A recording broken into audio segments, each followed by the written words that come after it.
അന്വേഷണം നടക്കുന്നുണ്ട്, അത് ഞാൻ നോക്കിക്കോളാം. ഓക്കെ, ഒരു മിനിറ്റ്. എന്തായി? സർ, ആക്ച്വലി പോസ്റ്റ് ക്രിയേറ്റ് ചെയ്തിരിക്കുന്നത് ദുബായിൽ വെച്ചിട്ടാണ്. പിന്നീട് ആ അക്കൗണ്ടിൽ നിന്ന് പുതിയ പോസ്റ്റുകളൊന്നും വന്നിട്ടില്ല. എന്തായാലും ഒരു കാര്യം ഉറപ്പിക്കാം, അതിന്റെ പിന്നിൽ നിങ്ങൾ ഉദ്ദേശിക്കുന്ന JP എന്നുള്ള പയ്യനല്ല. ആ അക്കൗണ്ട് നമ്മൾ നിരീക്ഷിക്കുന്നുണ്ട്. എന്തായാലും അന്വേഷണം ഇത്ര പെട്ടെന്ന് നടത്തിയതിന് ഒരുപാട് താങ്ക്സ്. സാറിന്റെ മുൻ സ്റ്റുഡൻ്റ് ആയിരുന്നു ഞാൻ, ഇത്രയെങ്കിലും ചെയ്യണ്ടേ? Okay, thanks. കാണാം. ഓക്കെ. ആ JP വെറുതെ സംശയിച്ചു. ഓൻ അങ്ങനൊന്നും ചെയ്യില്ലെന്ന് എനിക്ക് അന്നേ അറിയായിരുന്നു. ലേശം പ്രേമത്തിന്റെ അസുഖം ഉണ്ടെന്നേ ഉള്ളൂ. ഓൻ അത്രയ്ക്ക് കുഴപ്പക്കാരനൊന്നും അല്ലടോ. അപ്പൊ നമ്മൾ മാത്രമല്ല, JPക്ക് വേറെയും ശത്രുക്കളുണ്ടല്ലേ? JPക്ക് ഒരു പണി കൊടുക്കണമെന്ന് മനുവിനോട് ഞാനാ പറഞ്ഞേ, പക്ഷെ ഇത്രയും ഓവറൊക്കെ വിചാരിച്ചില്ല. ഇതൊരുമാതിരി ചീപ്പായി പോയി. ഇതൊന്നും അങ്ങനെ ചെയ്യാൻ എനിക്ക് കഴിയൂല. നീ വാടി. അടി.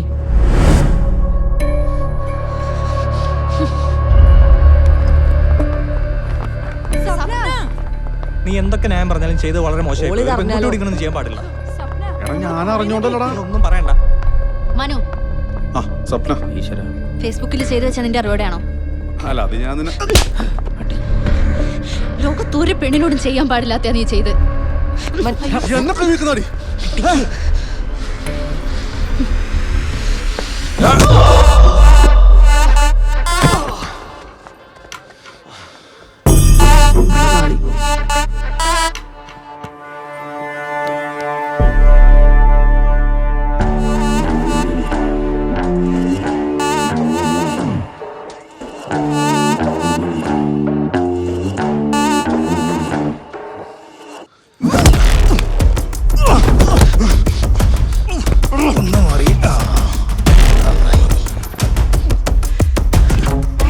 നീ ഇത് കണ്ട് ആസ്വദിക്കുന്ന അല്ല, പിന്നെ വല്ലപ്പോഴൊക്കെ ഉള്ളൂ. ഞാൻ പിടിച്ചു മാറ്റി, ഇതിവിടെ കൊണ്ടൊന്നും നിൽക്കൂല.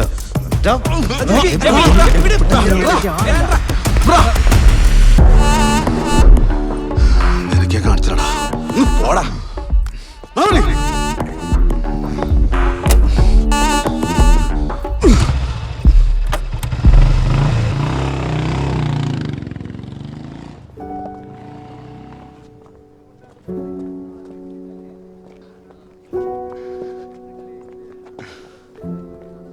പൂജ, നീ ആത്മഹത്യ ചെയ്യാൻ നല്ല മുഹൂർത്തം നോക്കിക്കോ. വേണ്ടി വരില്ല ചന്തു. നീ ചാവാ റെഡി ആയിക്കോടി. ഓടി. എന്താടാ? എനിക്കൊരു കാര്യം പറയാനുണ്ട്. മനു നമ്മൾ ഉദ്ദേശിക്കുന്ന ആളല്ല. ഓനോട് കളിക്കുമ്പോൾ നീ സൂക്ഷിക്കണം. നീ കാര്യം തെളിച്ചു പറയില്ലേ? തൊലിച്ചു പറയാനൊന്നുമില്ല. മനു നമ്മൾ ഉദ്ദേശിച്ച ആളല്ല. സുഹൃത്തുലാലിനെ കൊന്ന കേസക്കാരും അല്ല. അതൊരു രാഷ്ട്രീയ കൊലപാതകവും അല്ല. പിന്നെ ടൗണിലുള്ള ഒരു കൊട്ടേഷൻ ടീമാണ് അതിന്റെ പിന്നിൽ. ആ ടീമൊക്കെ ആയിട്ട് നമ്മുടെ മനുവിന് നല്ല ബന്ധമുണ്ട്. ഓനോട് കളിച്ചാലേ പണി എവിടുന്നാ കിട്ടുന്നെന്ന് പറയാൻ പറ്റില്ല. എന്തിനു വേണ്ടിയാ? അതിലൊരു കൂതറ പിന്നാലെ നടന്ന പെണ്ണെയാ ഈ സുഹൃത്തുലാൽ കയറി പ്രേമിച്ചത്. ഓനോട് പലതവണ പറഞ്ഞിട്ടും അവൻ പിന്മാറിയില്ല. അതിന് ഓരോ കൊടുത്ത പണിയാ. ഓൻ കൊല്ലപ്പെടുന്നതിന്റെ തലേന്ന് കേസോയിലെ ബെന്നി ഓനെ തല്ലും കൊല്ലും എന്നൊക്കെ പ്രസംഗിച്ചപ്പോ എല്ലാരും വിചാരിച്ച് ഓറായി ചെയ്തതെന്ന്. ഓനൊരാവേശത്തിൽ പറഞ്ഞതാ. ഇതൊക്കെ നീ എങ്ങനെ അറിഞ്ഞേ? ഇലക്ഷന്റെ തലേന്ന് മനുവിന്റെ ഫോണിൽ ഒരു കോള് വന്നു.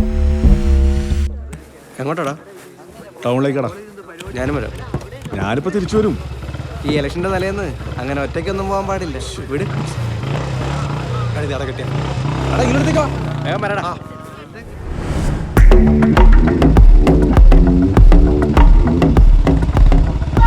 ഓൻ പോയത് ടൗണിലെ ഓൻ്റെ കൊട്ടേഷൻ ടീമിൻ്റെ അടുത്തേക്കായിരുന്നു. എന്നെ പുറത്ത് നിർത്തിയിട്ട് ഓനൊരു ബിൽഡിങ്ങിന്റെ മുകളിലോട്ട് കയറിപ്പോയി.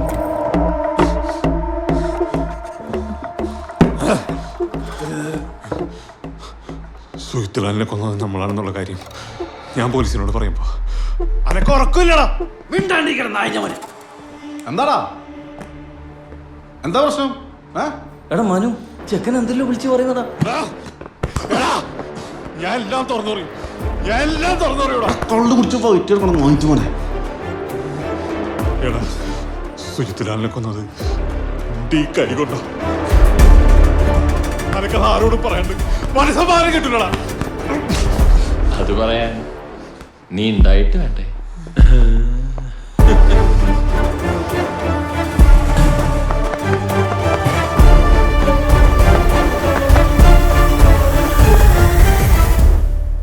നിങ്ങളെപ്പോലെ തന്നെ എൻ്റെയും നല്ല സുഹൃത്തായിരുന്നു സുഹൃത്തുലാൽ. പിന്നീട് ഒരു നിമിഷം പോലും ഓൻ്റെ ഒപ്പോ എൻ്റെ പ്രസ്ഥാനത്തിൻ്റെ ഒപ്പോ നിൽക്കാൻ എനിക്ക് കഴിയുമായിരുന്നില്ല. അതാണ് SFIയുടെ സ്ഥാനാർത്ഥിയായിരുന്നിട്ട് കൂടി അന്ന് ഉച്ചയ്ക്ക് തന്നെ ഞാൻ KSOയിലേക്ക് മാറിയത്. അല്ലാതെ നിങ്ങൾ പറഞ്ഞ മാതിരി ആരും ബിരിയാണി മേടിച്ചു തന്നിട്ടൊന്നുമല്ല. അല്ല, ഓൻ എന്തിൻ്റെ കേടാണ്? ഇമാതിരി ടീമൊക്കെ ആയിട്ടാ ഓൻ്റെ കൂട്ട്. കുത്തിയില്ലാത്ത ചെക്കനാ. എന്തെങ്കിലും പറ്റിയിട്ട് പിന്നെ പറഞ്ഞിട്ട് കാര്യമില്ല. നീ ഇപ്പോൾ ഇതാരോടും പറയാനൊന്നും നിൽക്കണ്ട. പക്ഷെ സൂക്ഷിക്കണം. ഞാൻ പോവാന്ന്.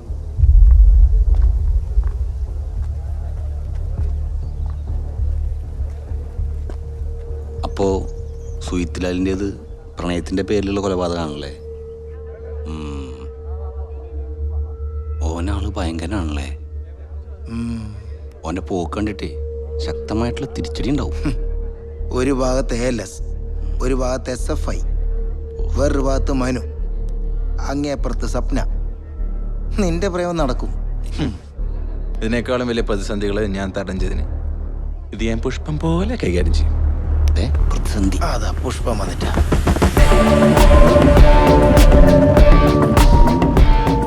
ഇവരെ കണ്ടിട്ട് അത്ര സിമ്പിളാണെന്ന് തോന്നുന്നില്ല.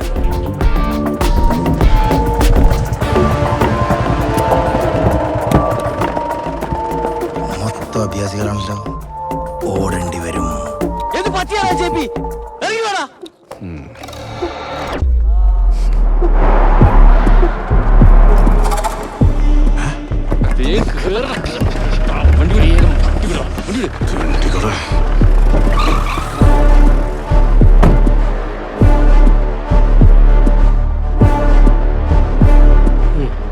മനു വാ.